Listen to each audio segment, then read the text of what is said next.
Have you got any sort of recent examples at all? Yeah. Actually, the other day, um, maybe a week or so ago, I went out to a restaurant. I went out to dinner with my father, and it's one of our favorites. And the cool thing is my father is actually a trainer too, and the owner's sister is the one who waits on us every now and then. He knows who she is. She actually comes into the gym where he's at, so he knows her, and they just got talking. She doesn't really know me. She's only seen me maybe once or twice. And, I talk to my dad about this stuff all the time.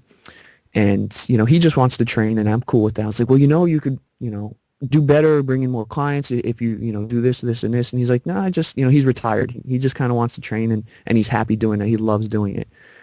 But I wanted to show him something without him seeing, just the power of speech and networking and persuasion. And what I did is we have one meal at this restaurant that is like my absolute all-time favorite. I love it. I get it every time. And so what I did with that was I really wanted to try and get something out of that, to try and show him how to do some of this stuff. So he was talking to the waitress, who was the owner's sister. And he's like, you're doing an amazing job. You've lost so much weight. Keep it going. And he's already doing the work for me. So he's planting the seed. He's, kind of buttering her up, making her feel amazing. And then when he was done talking, I was like, and this was true. And I wasn't lying or BSing. I was like, I was in here a few weeks ago, and I can definitely notice the difference. You're doing an amazing job. And I want you to just keep up the hard work, because it's great every time I get to come in here and I see a noticeable difference. And she's like, well, thank you so much. Thank you.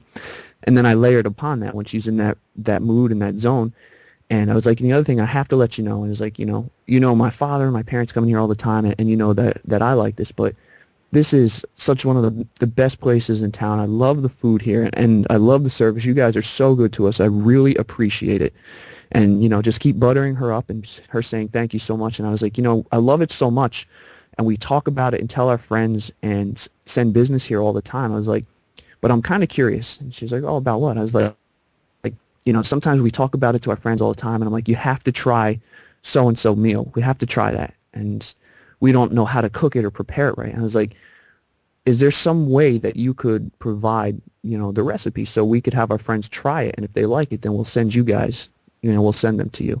And she's like, of course, absolutely. And I guess to break all that down is I just kept telling how amazing she was. I appreciated her, what she was doing, what the business was doing, how I was sending them clients, how I was sending them business before I asked for anything. And by doing it and putting it in the certain ways and that I said it, there was almost no way that she could say no.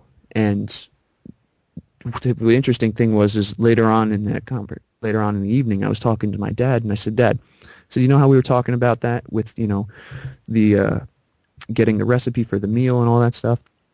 And he's like, yeah, what about it? I was like, did that seem like BS to you, or did that seem like I was trying to get anything out of it? He's like, no, not at all. Not at all. I said, well, I did that on purpose. I did that on purpose to show you exactly the power of words and persuasion, and how you can do amazing things for people, but also at the same time get things out of it that can be beneficial for everybody. And he was like, wow, okay, I didn't, he never even realized it. So, I mean, that's a long-winded answer to, your question, but that was an example that just popped into my head. I thought was, pretty interesting about, just being persuasive and building off relationships. Wow, those are like Jedi, ninja, samurai tactics. That's amazing. A It's combination of all of them, you know? yeah, mix all of them together, but it's, Yeah.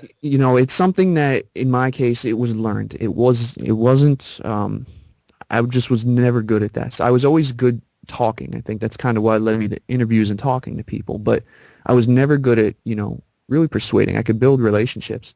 So I'm insane about learning that type of stuff. Like, what is it? I'm just so big into psychology and what makes people do what they do. I mean, more so than probably people who do it for a living. Like, every interaction that I have, like, for example, we're talking right now, I'm going to analyze this. I'm going to go over and think about how it's going to benefit you and why you're going to act and what you're going to do. Now, that may sound weird, but it's so, for me, it's so important, and it's incredible as to what it's done in terms of being able to help other people. It's like I said, I'm just crazy. No, no, no. It's fascinating, Eric. It's absolutely amazing, isn't it? Um, but how would you sort of relate those sort of persuasion tactics back to networking and stuff like that? yeah, it would all come back to, it's so cliche and you should do something for somebody first, but that's how it would all come back to that. It's you you persuade somebody if you really want something, and it's scary how evil you could be if you really knew what you're doing, the persuasion stuff. But it all comes back to helping people. If you can persuade somebody that you're benefiting them, then it's just going to go from there, and then you don't have to really persuade anybody anymore. It's just the one time. It's, for example, a great way to do that where it's going to help somebody is you persuade a place to do a fundraiser. Really, it's not much persuading. Who's not going to want someone helping them to raise money? But you have to approach them right. You have to go in and say, listen, I think I have a way of raising money for your foundation. Would you be interested in that? You're right there. You're kind of persuading them. You're telling them how you can help them. You're persuading them to build their, business, their following, bring in money. But also at the same time, if you have a business, it's, for you too. It's going to help you in the long run. So that's how it ends up being.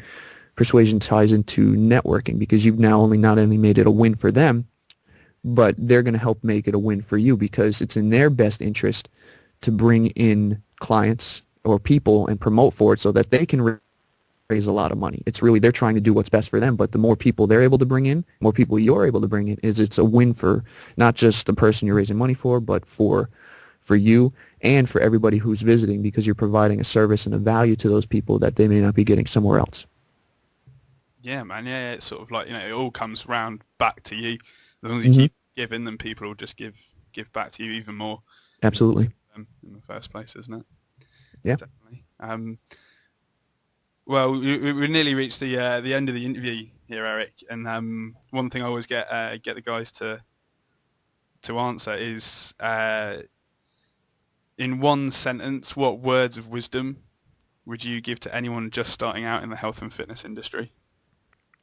Well, if they're just starting out in the health and fitness industry, usually in this industry, people follow their passion. They get into it because they love what they do. It's not about the money. So I don't have to go and say that one, because for me, that is the most important thing. But once you're in there, I would say the biggest thing that you could do is don't ever, ever, ever settle, and don't ever give up, ever. If you want to do something and you're going to be good at it, you're going to be big at business, don't ever settle. Don't ever give up. It's the settling that leads to a crappy life. It's settling for other people's expectations, which makes you miserable.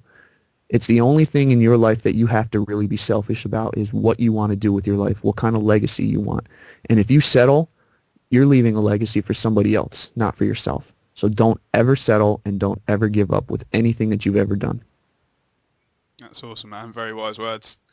But yeah, well, thank you so much, Erik, for Thank you, Sam, for sharing all your knowledge. Yeah, and just going back to persuasion quickly, Yeah. and things like that, like with your Jedi Samurai Ninja tricks or whatever. Yeah, where did you sort of learn all that stuff? Was that from just from doing it, or did you read specific books or anything? Or It all started when I was back in that business when I first started in shoveling hot rocks and trying to sell rocks to people. I was the worst. So bad at it. I mean, I remember I was like 5 or 6 months without my first sale, and I just thought I could talk to people and they would buy. Now, it kind of started from that point on, and slowly but surely I would learn, and I'd work at a job and I'd forget it. But once I really started doing my own thing, it just kind of, I had to learn, and I had to learn quickly. And that's when it turned into something. It was kind of a project of mine where I started watching people and interact, and literally sitting around and watching how people talked, and picking up on, who's the dominant person in the conversation, why are they the dominant person, what is it that they say, how do they move, how do they act. And after all the hours and time I just doing things like that and practicing it myself, it just kind of clicked, and I do it second nature now. It's interesting, like I'll look back at this conversation and interviews, and I'll realize that I said things a certain way and in a persuasive type of way, not meaning to do it. It's just kind of who and how I've become. So I've learned it through practice and just studying and watching a ton of people interact. That's awesome, man. That's awesome. Oh yeah, thank you again for your time, Eric. Hey, thank you, and you're doing an amazing thing here, Sam. I really respect what you're doing and appreciate it, and I want you to know that just keep hustling. Like I said, don't ever settle and don't give up. You've got some great stuff going on here. Thanks, man. Thanks. So where can the listeners find out more information about you? Sure, they can just visit the site. They can go to www.fitnessbusinessinterviews.com. Yeah, highly recommend doing it. And like your opt-in there is like the 17 habits, isn't it, or something, of successful trainers? Yep, and that ties back to a little persuasive stuff too. It's kind of a little spin-off of like the 7 highly effective habits that Stephen Covey wrote. So it was, a couple things in there with that, and it's a pretty good bonus that you get when you opt in. Oh yeah, totally. I mean, I've watched it several times, just to, instill those behaviours within me. Mm-hmm. Cool. Yeah, it seriously works. It's cool. Very cool. Awesome. Well, thanks, Eric, and I'll speak to you real soon. All right, Sam. Thanks a bunch. I appreciate it. Cheers, buddy. See ya. Bye.